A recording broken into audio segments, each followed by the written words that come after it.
Sore. Sore, ya. Aku tuh kegiatan sekarang bikin lagu masih tetap, nyanyi, undangan masih tetap.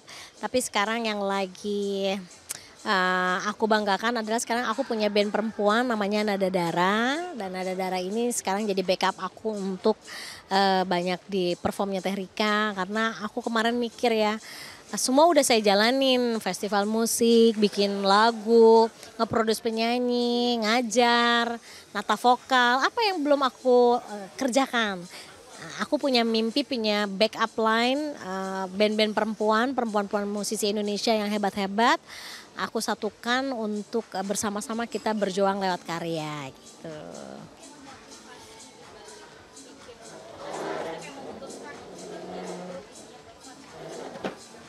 Jadi awalnya saya waktu itu terpanggil untuk bikin lagu tentang kebaya. Tanggal 24 Juli tahun lalu kita sahkan jadi Hari Kebaya Nasional.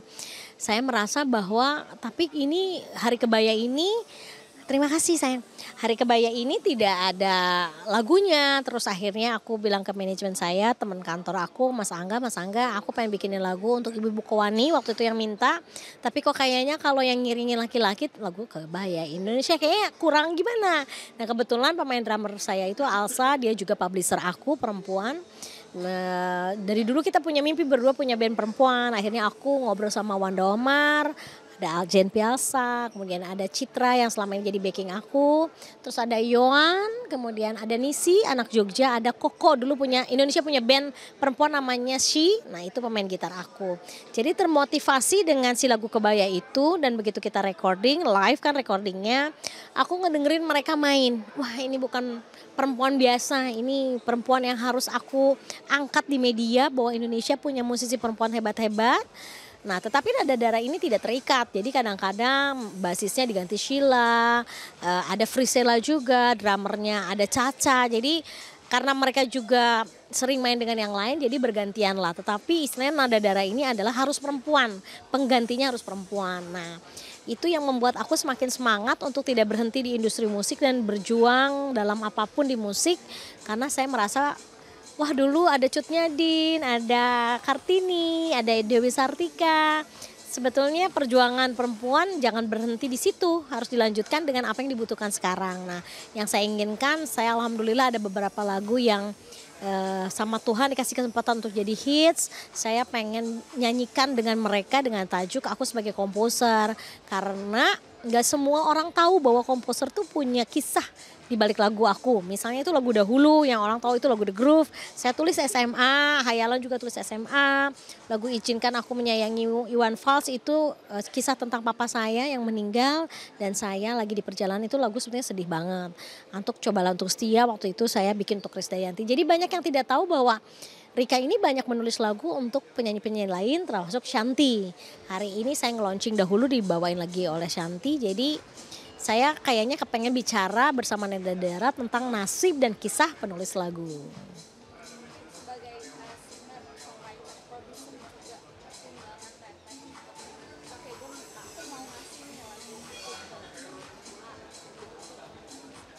Satu, saya harus suka sama suaranya gitu. Dua, saya bisa berkomunikasi dengan penyanyinya.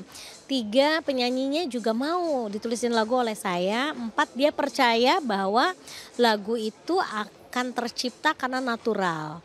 Saya kalau diminta sama orang, ini teh bikinin lagu hits, aku langsung nggak pede gitu. Karena saya lebih natural ketemu sama orangnya, saya perhatikan dia ngomong, saya ngajak bicara beberapa kali.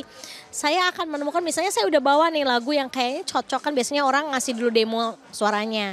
Tapi begitu saya ketemu orangnya tiba-tiba aku ngerasa kayaknya aku mau ngasih option kok pas ketemu energinya beda gitu. Nah itu jadi saya harus ketemu dulu. Jadi saya jarang melayani manajer yang nelfon. Biasanya saya bilang boleh nggak penyanyinya yang telepon saya dan ketemu. Jadi karena penulis lagu dengan penyanyi itu harus ketemu ya. Dan misalnya ada kisah yang harus diceritakan walaupun bukan ceritanya dia, cerita temennya atau sahabatnya atau kakaknya. Harus dia yang ngomong, aku kayaknya pengen tema ini yang diangkat. Itu lebih membuat saya langsung tring tring tring nih gitu. Tapi kalau penyanyi nggak tahu apa-apa, aku nggak tahu apa yang mau ditulisin. Nah itu aku bisa lama banget karena ya gimana ya dia juga nggak tahu apa yang harus mau dikeluarkan gitu. Jadi perlu untuk komunikasi dan anak itu tahu setidaknya kisahnya tentang apa dan dia menyukai musik seperti apa itu akan jadi acuan saya. Jadi saya kalau bikin lagu personal banget soalnya gitu.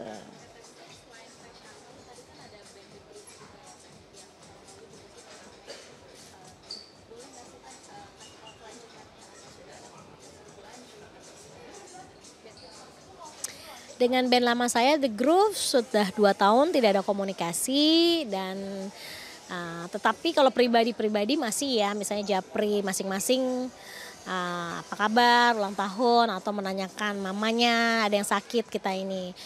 Ada beberapa yang masih komunikasi tapi untuk as a band-nya tidak ada komunikasi, tidak ada kelanjutan karena sejak mereka menyatakan tidak bisa sepanggung lagi dengan Rika Ruslan, aku kan sudah mensomasi untuk tidak membawakan lagu saya sebelum persoalannya selesai. Jadi ya sudah mungkin karena mereka juga merasa bahwa tidak harus berkomunikasi, ya kita mensepakati sama-sama dia juga, mereka kan sudah tidak mau sepanggung sama aku, jadi disepakatilah untuk lagunya tidak dibawakan gitu.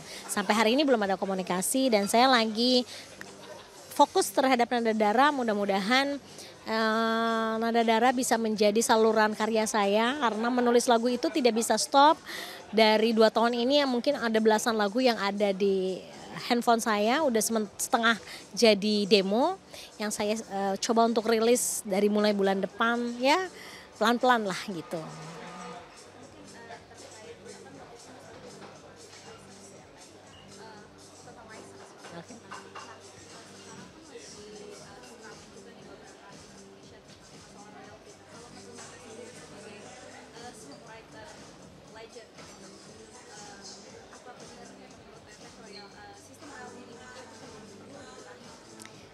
Sistem royalti Indonesia perlu sangat harus wajib kudu warning dibenahi.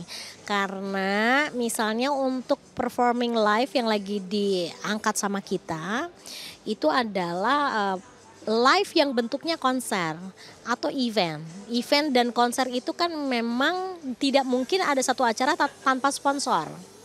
Dan biasanya jualan tiket juga. Jadi ada sponsor, ada tiket. Nah persoalan itu yang belum memenuhi keinginan penulis lagu karena lagunya dibawakan terus. Tetapi jangan salah, saya mau menegaskan untuk teman-teman adik-adikku yang main di kafe, di restoran atau pengamen, kalian tuh nggak kena dengan ini karena kalau yang di kafe yang bertanggung jawab adalah yang punya kafe dibayar per tahunan dengan blanket system. Yang restoran juga sama. Tetapi yang event dan konser itu pasti IO ini akan mencari sponsor. Nah, saya ambil contoh tahun lalu saya mendapatkan 154.000. Nah bayangkan kalau 154.000 setahun dibagi 12 berarti berapa ya? 110.000 sekian. Bagaimana saya bisa menghidupi keluarga? Kalau ada orang yang bilang kenapa sih aksi ini, saya bicara misalnya tentang aksi ya. Kenapa aksi ini kayak terburu-buru, ada apa sih mau menggolkan ini? Tidak ada apa-apa sih.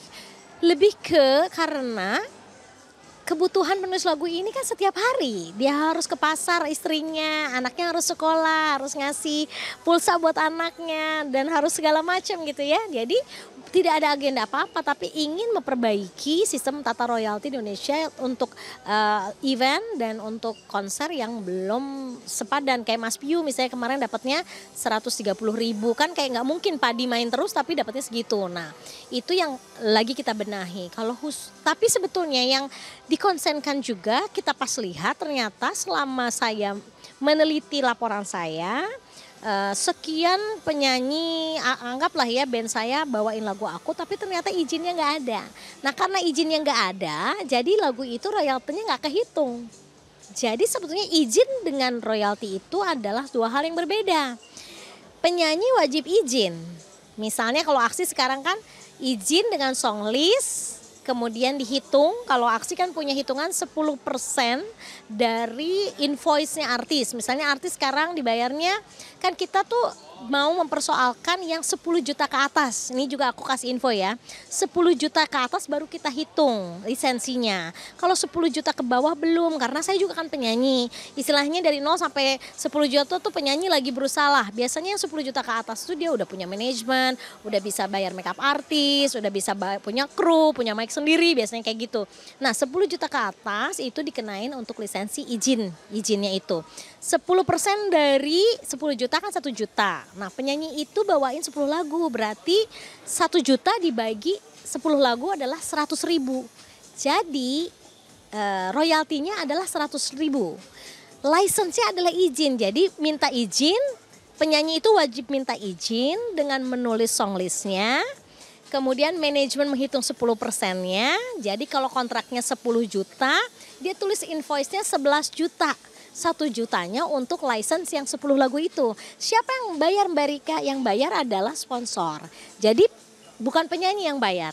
Bukan IO juga yang bayar adalah sponsor. Dimintakan uangnya oleh sponsor. Jadi penyanyi tetap dapat utuh karena kita sama dengan riders kan, selama ini ada riders pesawat, hotel ya. Jadi ditambahin dengan license lagu. Teh kok baru sekarang diributkan? Ya karena selama ini kita sudah berjalan sendiri-sendiri. Saya ke LMK nanyain kenapa saya cuma dapat segini.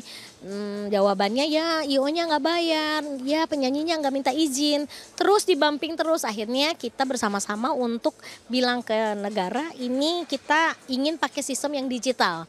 Kalau yang sistem digital itu semua masuk song listnya, kemudian dihitung oleh pihak IO-nya, diminta kepada sponsor, dibayarkan, izinnya keluar, baru show.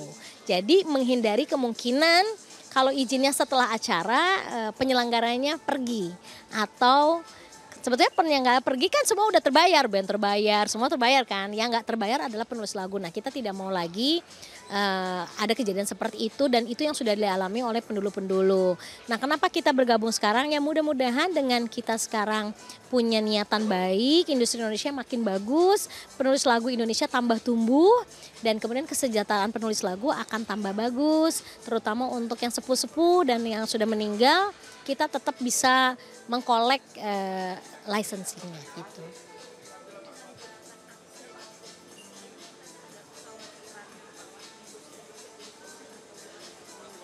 Sebetulnya menurut aku ya, sesuatu yang berubah itu pasti ada riuh dulu Mbak awalnya, Mas. Benar nggak sih? Sesuatu yang dirubah itu pasti riuh dulu. Itu udah manusiawi terus. Pro dan kontra itu dalam hidup selalu ada.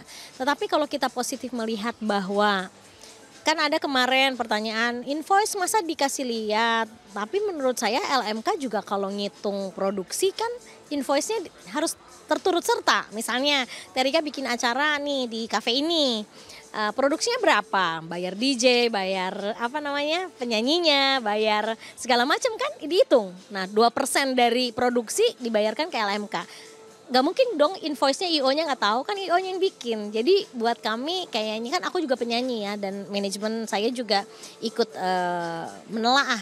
Ini kayaknya nggak mungkin. Tapi menurut aku kalau sekarang dari sesuatu yang biasanya seperti itu ingin perubahan dengan digital, ya pro kontra menurut aku lalui dengan bersama-sama saja. Tapi niat baiknya dari pihak penulis lagu sebetulnya nggak mau ribut-ribut sih. Kita hanya mau menyadarkan bahwa ini dengan kondisi sekarang, ekosistem yang ada sekarang, kita cuma dapat 125.000 1 tahun. Kemarin Denny Casmala itu baru memposting, termasuk saya ikut posting, berharap tak berpisah itu 2 tahun terakhir ini anthem kan lagu itu. Gak mungkin gak ada yang nyanyi lagu itu dan gak muter lagu itu di Spotify di mana-mana. Tapi dia dapat royaltinya 5 juta 1 tahun. Jadi dari mana? Kalau aku melihatnya lagu itu anthem. Sampai saya nanya di sosial media, ada nggak kita termasuk saya nggak bawain lagu itu di perform kita, berharap tak berpisah. Wajar nggak sih kalau dia dapat 5 juta? Yuk sudahi yang seperti ini. Maksud aku kalau ada penulis lagu yang bersatu ingin pakai direct license, ya nggak apa-apa dong gitu. Mereka ingin perubahan dalam hidupnya. Kalau ada yang nanya kenapa harus cepet-cepet ada agenda apa sih di balik ini? Tidak ada agenda apa-apa. Ini lebih ke kita ingin menegakkan undang-undang bahwa izin dulu, kemudian bayar royalti dan dibawakan. Itu ada di undang-undang. 1, 2, tidak ada yang membuat kita tergesa-gesa kecuali kebutuhan para penulis lagu ini yang memang setiap hari harus membayar kebutuhannya setidaknya untuk belanja, untuk anak sekolah, untuk listrik dan segala macam. Gak ada agenda apa-apa. Jadi kadang-kadang aku suka senyum-senyum lah kalau banyak tulisan-tulisan ya, tapi dinamika kita ingin perubahan kan pasti di apapun nggak akan mulus lah. Biarkan aja berdiskusi terus sampai akhirnya ketemu titik temu. Kalaupun nggak ada, menurut aku ya penulis aksi inginnya direct license, ingin pakai aplikasi supaya langsung nyampe ke penulisnya. Jadi kalau kita kan sistemnya song list sebagai izin diterima, dihitung sama IO, diminta kepada sponsor, dibayarkan, lagunya dibawakan sebelum semua izin dan royaltinya dibayarkan sebelum perform. Kemudian besoknya, bisa juga hari itu, paling lambat besoknya uangnya langsung nyampe ke penulis lagu. Itu yang kami inginkan. Jadi besoknya penulis lagu bisa aku bisa ke Alfamart beliin es krim buat anak aku gitu. Harapannya buat industri Indonesia, saya kepengen kita jernihkan kepala baik-baik.